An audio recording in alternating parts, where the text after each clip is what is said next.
versus Worf with an F, not Worf, just so that everyone's clear.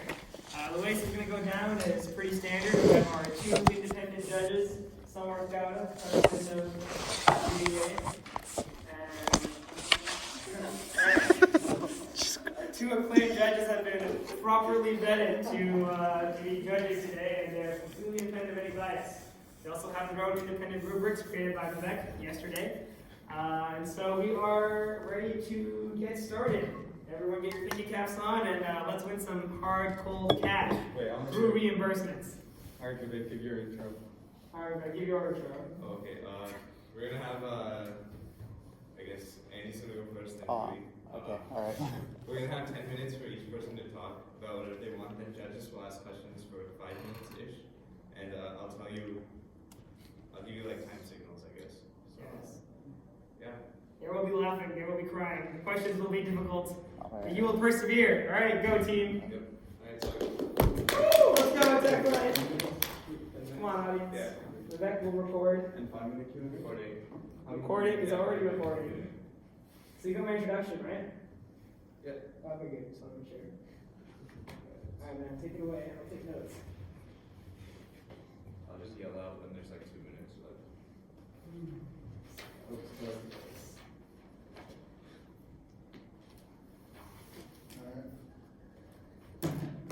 Okay, ladies and gentlemen, today I'm here to talk about TechWrite, the online hub for writers, creative professionals, and employers. So a little about me. So my name is Andy Yu. I'm a sophomore here. My current major is Econ Stat, and I'm pursuing an additional major in technical writing. I also have a deep passion for programming, and it is these interests that led me to create TechWrite, which is like a combination of my business, my technical writing, and my programming interests. So a little bit about the writing industry. So writing is found in every industry. Some big ones include travel, real estate, and other general businesses, of course. The big tech companies like Google, Microsoft, Intel, they all require writers for their PR team, their marketing team, and of course their internal communications. Even less needs to be said about the big publishing firms like Penguin.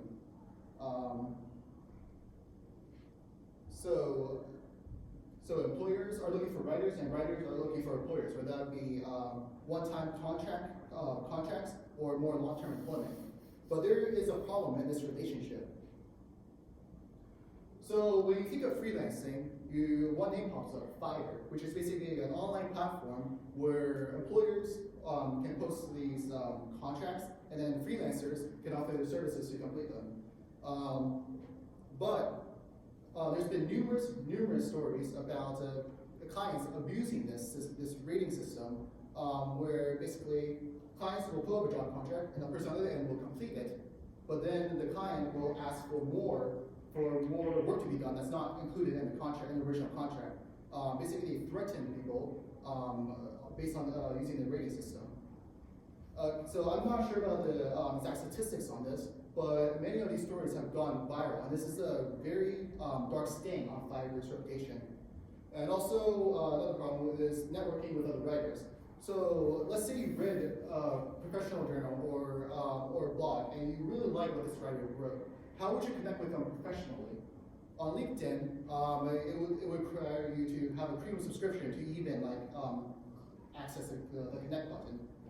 But what if you could read something on this platform, and on that same platform, you could shoot them a short message or connect with them immediately. So another problem with LinkedIn and Fiverr and these other freelancer sites is that they're not specialized. They have a wide range of services, and it's not just for writing, so it's not as efficient. So speaking of efficiency, many employers, when you apply to them, they ask for a writing portfolio or writing samples. In which case, you have to email them directly your samples, your clippings from newspapers if you've written them. There's not one site, there's not one place online where you can, oh, look at this. This is my portfolio, this is my professional history. So the market. I envision this to be more for college students and in the firms in the US. If you just look at CMU itself, there's 20% of the undergrad enrolled are in Dietrich and not in and 30% of the CFA enrolled are in either art or design. So my solution would be a centralized hub for all things writing, all things art, all things design.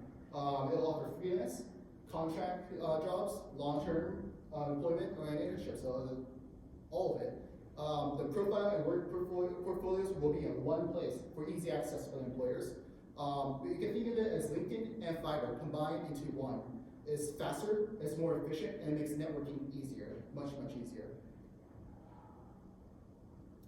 So I actually talked to Laura Donaldson, who is Assistant Director of Undergraduate Programs in English, and she also happens to be my academic advisor. When she heard my idea, she was very excited about it, and she also offered to me that if this were to be created, that she would actually send an email to the undergraduate English majors about this option, about TechWrite. So competition. There are a number of services, online services out there that do something similar, but don't have everything that TechWrite has to offer. For example, Royal Rogue is an online authoring platform for amateur novel writers. WordPress, which is a web hosting service that many bloggers use.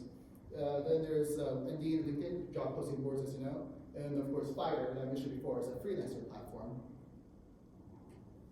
Well, what TechWrite has over the competitors is the specialization. We offer many specific parts of the services as well, where you'll have your own author's page and post, where you'll have your online portfolio, you'll have a professional writing and creative profile, and you'll have your employer job posting board and also a freelance job posting board. So it's for writing and other creative works just combined into one. So how will this make money? So I'm planning on using premium subscriptions for additional services such as featuring profiles. It's probably $20 per year subscription. This is the industry average. Employer job postings, maybe a pay-per-view, 7 or 8 cents per view, and a freelance service fee, $3 to $10 based on the job size or the worth of the contract. So how will we get TechWrite rolling? So first, I'm thinking about beta testing CMU students. Give them a memo of understanding. We'll come to agreements with local companies. We'll start with connecting people. We won't offer all the services just yet. We'll just start with connecting people first. We'll spread these online, and as Ms. Donaldson said before, she said that she'll send links through emails. So probably link in school email lists. And finally, I'll utilize CMU's name and connections to, and first just spread around the Pittsburgh area first before going to other colleges. And thank you. That is TechWrite.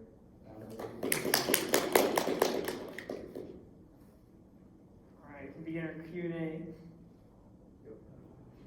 5 minutes starts. So, I guess, have you talked to any other, because this is like a two-sided marketplace, right? So have you talked to any students besides yourself that are specializing in technical writing or the creative side, and have you talked to potential employers that would be using sites like Fiverr? So are they willing to, is it that bad of a pain for them to switch from Fiverr or something like that to whatever you're building? For the student side, I did talk to one technical writing student, and he said it's more of a, he said, if this is this, he'll sign up, and it's basically just, he'll sign up. He basically treats this as like another LinkedIn or another like handshake. Yeah. As for employer side, I have not talked to any employers, but I did, in my previous internship at Velocity Robotics, which is a startup company, I worked there as a technical writing intern, so I was familiar with how I was recruited, and the way I was recruited was they have a HR person there, and then she reached out to her friend in SCMU English department, and she sent out like email to all the undergrad English majors before I picked it up, and I said, oh, I want to do this. So I was just thinking, this process could have been made like so much easier if there was like a specialized site to recruit writers, and she just had to send out. So are you looking for students specifically in technical writing for internships and full-time positions, or are you trying to go after the freelance market in Fiverr? So the idea is in the future, I envision in the future that this would be not only freelancers, but also more long-term contractual, more long-term employment opportunities as well. But for the beginning, I'm thinking of targeting college students and targeting companies that are looking for internships, undergrad internships positions. Another question that I had is just, let's say for the foreseeable month, right? Like, what do you kind of see yourself working on, and what do you see as like your immediate next steps to push this forward? So the next steps would be to get the wireframe done, and try looking for people to work on designing the site and actually creating the site. I would, I guess one thing I would do is definitely talk to more students in technical writing, see like what their problems are, especially like when trying to get work, but also like the employers, because how much do they? You have to see how much do they value technical writing to be able to use like a platform like this, right? If it's like a pretty high up there, then you know, okay, like, this is something that like we can pursue. But if employers are not like valuing it as high as, for example, like they're like finance or like data scientists, right? Those are pretty highly valued employees. So just see like where like employers are, and like, whether they're like willing to switch over from like another platform or going the email route. On that, I have a question. So a lot of companies like this, like websites or like where you have to sign up for things, even if it's free. Common problem is that you have like the chicken and egg problem, where you need students to sign up with an incentive, but then employers won't sign up without a large student base. Yeah. How do you anticipate like dealing with this problem? So as I mentioned before, I'm thinking of first using CMU's connections. So for the starting student user base, I'm thinking of relying on Mrs. Donaldson's email and also spreading links online. So I'm just trying to get more CMU technical writers to be these first users. We'll probably give them some benefits, waive the costs for the first year or 2 years, to just see how it works out. And then as for the business side, the employer side, so there's a Dietrich initiative called the Pittsburgh Summer Internship Program. And so last year, they funded 50 students to work at internships. This year, I think that number went up to 200 or 250. So it basically is an opportunity for both employers and students to find each other. So I was thinking of capitalizing on that initiative, and because TechWrite can only be complementary towards this process of connecting employers and students. So I was wondering if I could also utilize CMU's connections to also get some of those employers on board. And I was thinking that would be its first user base for employer and student user base. And for employers at the beginning to sign up, would you make this service free for them and then eventually charge them? How would that?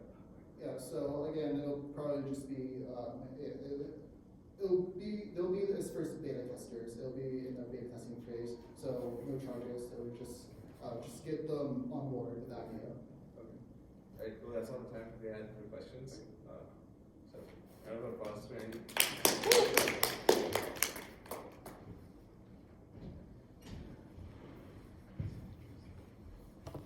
So I'm gonna plug in.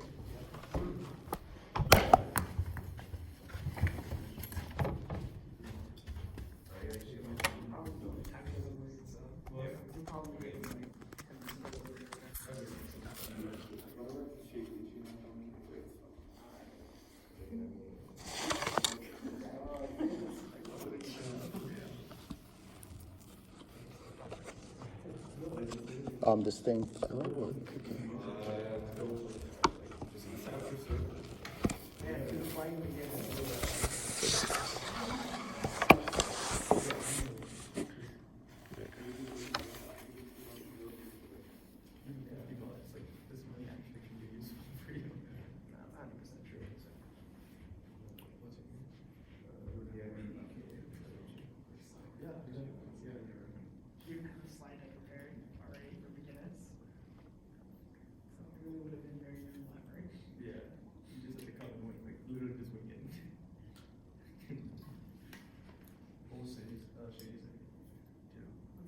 what was Shady saying?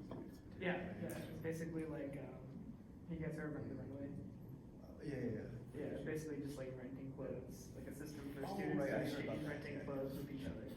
Oh, she's in NSFI corporate Oh, yeah. or whatever. She's in that. Got Yeah. who did she show for this?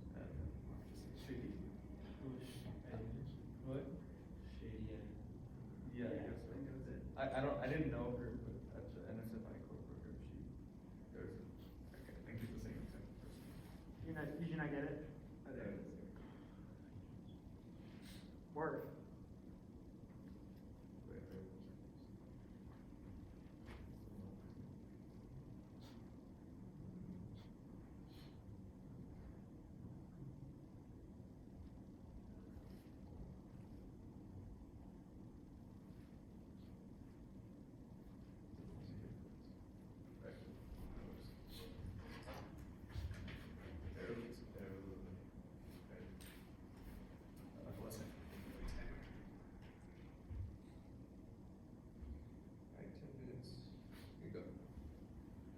Hi, I'm Ray, and today I'm here to present to you Worth. So a simple question, is price always equal to value? Think about a time you bought something like a pen. So you spend money on that pen. Now think of all the times you were offered a free pen. You think that you cannot count how many times you've been offered a free pen. Now, things don't get cheaper than free, so why don't we use these pens? Why do we still waste our hard-earned money on pens? Because price is not always equal to value. So right now, how do people make purchasing decisions? Like I see two things on Amazon. One is like maybe $3 more expensive, but another one has like maybe 0.2 stars more. Yet the 1.2 stars one has maybe like 300 less reviews. So like there's so many different metrics that people use to buy things, and this leads to decision fatigue or maybe ignorance. Most of the time, people just say, you know what, I don't care, and just click on whatever they want and buy it. So right now, people are either doing that, or maybe seeing Google, Amazon, individual reviews. They have to read through each and every one, see like how many stars, try to balance it against who are writing it. And so this is terrible. So enter Worth. Worth is a new way to make quick and painless reviews. It's a place optimized that you can get wisdom of the masses. So you have a sheer volume of ratings, and that will be its reliability. It will also be fun, gamified, and you have your own personalized preferences. So let me show you a screenshot of what it will look like. So on the left, you can see if I want to input the review, how would it be? Very simple. You see the item, see a picture, maybe make you hungry, you see the price. And then you tap on the side, then you would think it's more worth it, more value for your money. And on the right, you would see if I were a purchaser, how would these products rank?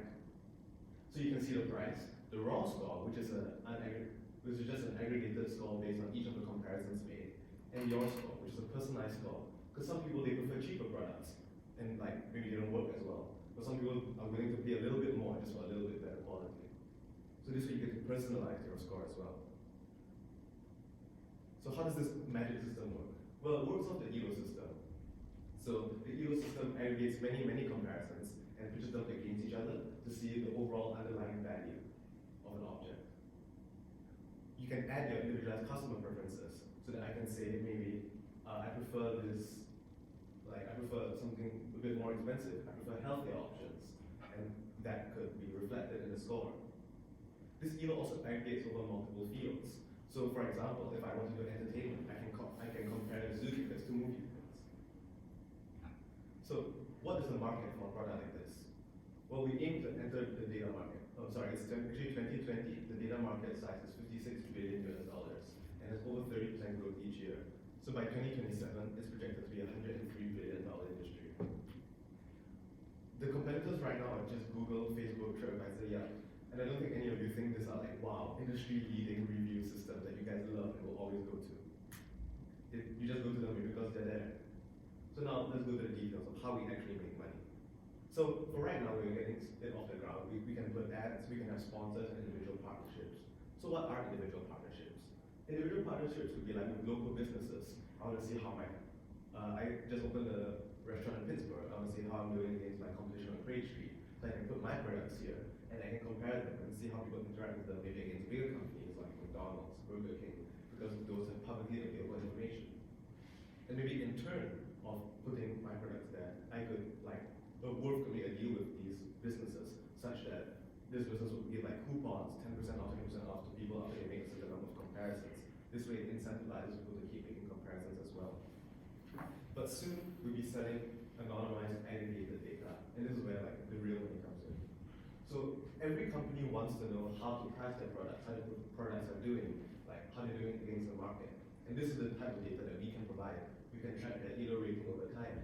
We can track different brands performing in different markets. We could also help them do A/B testing. So this way people will see comparisons between products with prices that don't actually exist yet, but they can relatively gauge the idea of how they value a product and see whether they think that product is worth the price. So how big can this idea go? Well, how big do markets grow? People will always need to buy things. There will always be competition, and we leverage on that competition. So thank you. Do you have any questions?